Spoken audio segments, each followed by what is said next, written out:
sa lahat. Ang aking report ay tungkol sa pagbabago ng komunidad noon at ngayon. This is Kas! Una, ang mga bahay. Noon, maraming bahay ang gawa sa kahoy at kawayan. Ngayon, mas marami ng bahay na gawa sa konkreto at mas moderno. Pangalawa, ang mga kalsada. Noon, maraming kalsada ang lupa at hindi sementado. Ngayon, mas marami ng sementadong kalsada at mas maayos na daanan. Pangatlo, ang transportasyon.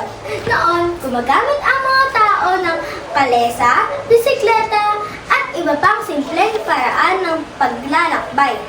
Ngayon, marami ng kotse, jeep, bus, at motorsiklo. Pang-apat, ang teknolohiya.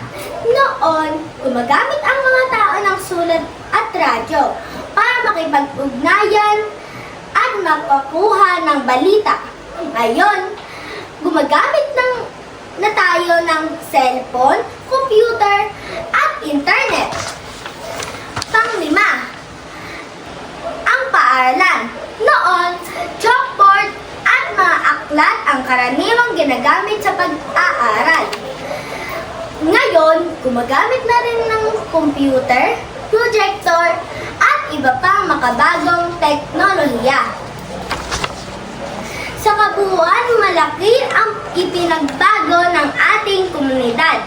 Mas marami ng gusali, mas maayos mga kalsada, mas mabilis na transportasyon, at makabagong teknolohiya. Ngunit kahit nagbabago ang ating komunidad, dapat pa rin natin itong alagaan, panatilihing malinis at tumulong sa ating mga kapwa. Iyan ang aking report. Maraming